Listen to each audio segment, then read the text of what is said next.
En principio, habría que deshacerse de la idea de que la lectura es una cosa ajena al mundo digital, cuando la verdad es que el mundo digital necesita que todos sepamos leer. La era digital finalmente es la era de la democratización de la información, ¿no? La idea realmente con el bibliocarro no es solamente que haya libros para todo el mundo, sino sobre todo disponer espacios para la conversación y el encuentro y el diálogo.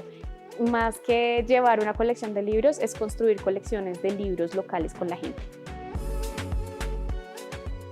Para mí creo que resulta muy importante que las charlas que se pueden tener con escritores, con personas que están como en el oficio, con artistas, con promotores, pasen por ese lugar, por el lugar de la charla. Es una conversación mucho más horizontal en la que seguro hay un compartir, en el que seguro uno, o por ejemplo yo el día de hoy vine a traer una experiencia a colación, pero también a compartir con las personas y a escuchar mucho. Creo que tiene mucho sentido que se llame así, creo que es fundamental, sobre todo para dejar de pensar que el encuentro con autores o que el encuentro con quienes se dedican, por ejemplo, a la creación, tiene que ser un encuentro pues jerárquico, ¿no? Como divididos por una mesa o desde una tarima o desde un lugar como que inevitablemente simboliza poder, a realmente un encuentro en el que se comparten muchas voces y en el que todos nos enriquecemos de alguna manera. Eso me parece que es lo más bonito que puede tener el espacio de las charlas ciudadanas.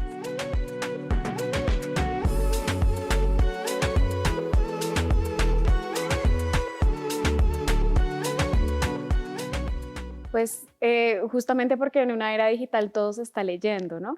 En principio, habría que deshacerse de la idea de que la lectura es una cosa ajena al mundo digital, cuando la verdad es que el mundo digital necesita que todos sepamos leer. Ahorita, por ejemplo, que mi niño se encuentra, tengo un hijo de 7 años y se encuentra justo en ese proceso en su colegio, es un colegio virtual, de saber que todo pasa por la escritura, que todo pasa por la lectura, que tiene que leer instrucciones, que tiene que leer comentarios, tiene que leer lo que los otros le dicen y a la vez él tiene que responder es por lo escrito. Entonces se vuelve fundamental saber leer. Ahora también saber discernir contenidos, ¿no? También saber identificar qué información sirve, qué información no, reconocer las fuentes. Todo eso es fundamental y viene obviamente de una cultura bibliotecaria milenaria, pero pues ahorita lo estamos viendo ahí mucho más cercano. La era digital finalmente es la era de la democratización de la información, ¿no?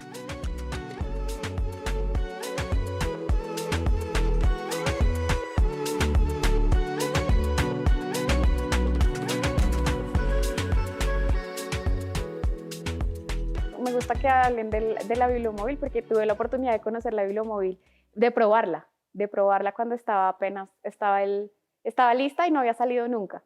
Entonces la primera salida de la bibliomóvil fue una prueba a un colegio y yo era la promotora. Entonces fue un momento muy feliz. Queríamos comprobar si sí funcionaba como dispositivo móvil, entonces me llamaron. Entonces le tengo un aprecio gigante porque tuvieron muy en cuenta algo que es fundamental en este tipo de iniciativas itinerantes y es que sea práctico. De todas formas, ese día fue chistoso porque teníamos un problema para que entrara por lo que es muy alto.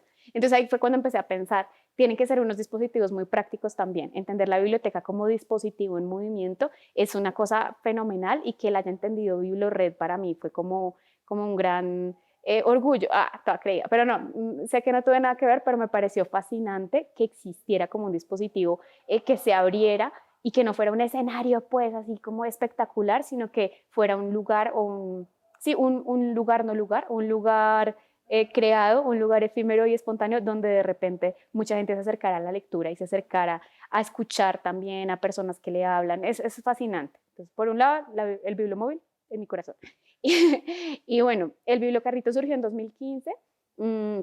Yo pues venía de ser promotora de lectura en diferentes espacios y de participar en muchísimas actividades, por ejemplo, de la BibloRed, pero también como promotora de los PPPs, de los paraderos para libros. Entonces, años después de ya salir de PES y de estar trabajando, nace Hikuri, que es el propietario del carro, y con el compañero, con el papá de Hiku, decidimos convertir ese carro en una biblioteca. Entonces, desde el comienzo lo pensamos como una biblioteca familiar que pudiera rodar por distintos lugares de Bogotá, en principio, y con el tiempo lo que fue pasando es, por un lado, que descubrimos como lo que más nos gustaba era rodar en la zona rural de Bogotá, que queríamos habitar la zona rural de Bogotá y queríamos llevar libros a lugares de difícil acceso.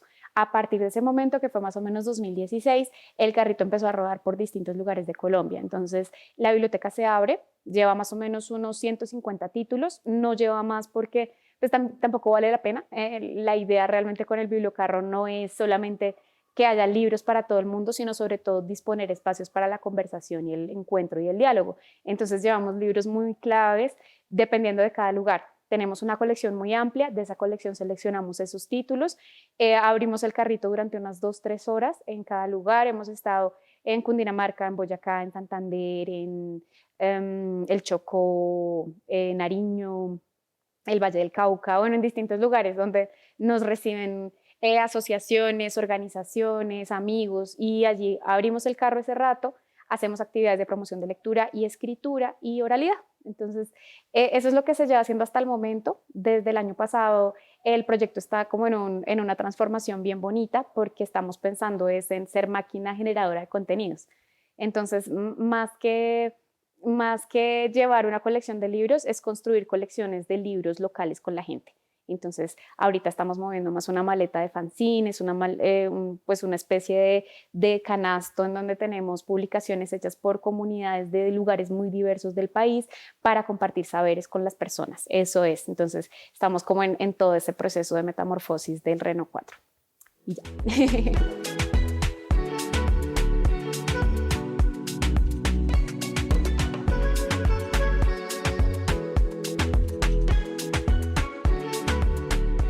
Es bien curioso porque realmente, nomás escuchando a la gente hoy, pensaba ese título elegido un poco como al azar, un poco porque era de eso que quería contarles, de cómo la vida se vuelve ficción. La verdad lo que uno encuentra es que siempre que estamos narrando la vida adquiere sentidos diferentes y que depende del sentido que decidimos darle, también se nos vuelve una historia de terror, una historia trágica, una historia cómica o una historia romántica, ¿no? Idealizada, pero lo que estamos haciendo siempre es tratando de hallarle sentido a la vida.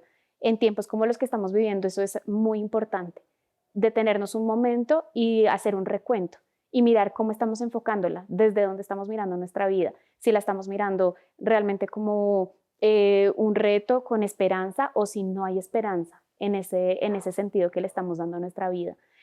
Hoy uno de los participantes hablaba de la paradoja, esa gran paradoja entre esas cosas que desearíamos que hubieran pasado y las decisiones que podemos tomar y las decisiones que no podemos tomar. Esas disyuntivas, decía otra compañera, como esos caminos que se bifurcan. Los momentos en los que yo puedo decidir si hago una cosa o hago otra y cómo eso me transforma la vida.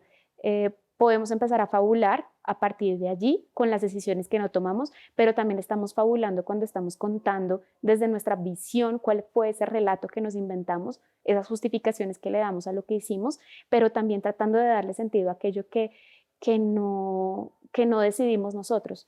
Los accidentes, las pérdidas, los dolores, las transformaciones que ocurrieron sin nuestra voluntad. ¿Cómo hacemos para contarlas? Ahí está esa paradoja, pero eso es maravilloso. Creo que es necesario y es vital en estos tiempos que entendamos que la literatura no está separada de la vida, que cuando le contamos las cosas realmente estamos haciendo literatura, pero también estamos dotando de sentido nuestra vida. Eso es. Sí lloro. Ah.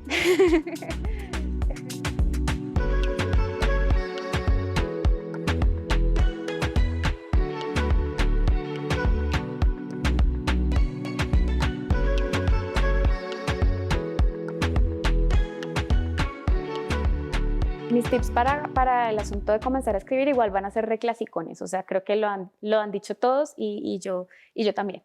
Entonces, por un lado, cargar una libreta y anotar, que se convierta en una rutina, en algo que disfrutemos hacer, pero también, pues si no ocurre, de todas formas, siempre tener algo a la mano por si acaso ocurre, ¿no? Cargar siempre la bitácora. Otro consejo que para mí ha sido como muy importante es entender que no estoy escribiendo para que algo sea publicado, no estoy escribiendo para darlo a conocer en principio, sino que parta sobre todo de un impulso parte, en mi caso, de un impulso vital. Es necesario, escribo para entenderme. Y cuando uno empieza a escribir por esa razón, ya el resto fluye, el resto surge como solito y se va construyendo, y quizás luego revisas un día tus papeles y te das cuenta de que ahí hay un germen de novela o un germen de cuento, pero pues que no sea para publicarlo. Y el último tip, bueno, voy a dar dos.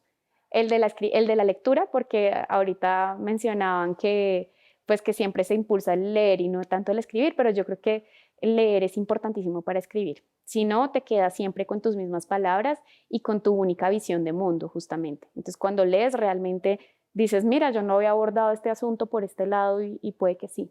Entonces, no es solamente porque copiemos un estilo, lo que estamos es también mirando cómo otras personas piensan, ¿no? ¿Qué enfoque le dan? Entonces, leer siempre funciona. Y el tip de más, este es chistoso, pero no me lo quiero callar, y es como eh, que no sea tu único oficio. Escribir no puede ser el único oficio que tengas. Escribir es un acto solitario, pero también necesitas tener otras cosas. En mi caso, soy promotora de lectura y lo defenderé toda la vida. Pero si eres carpintero, si eres panadero, si eres cualquier otra cosa, además de escritor, funciona más, porque si te quedas solo como soy escritor, puede que te estés perdiendo de muchas cosas interesantes que hacer en la vida.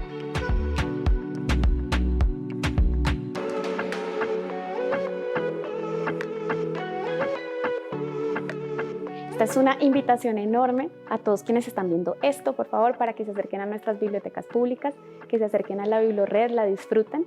Finalmente es nuestra, entonces que vengamos aquí a leer, escarbar todos los libros que tenemos a disposición en todas las localidades de esta ciudad hermosa que se llama Bogotá. Biblored.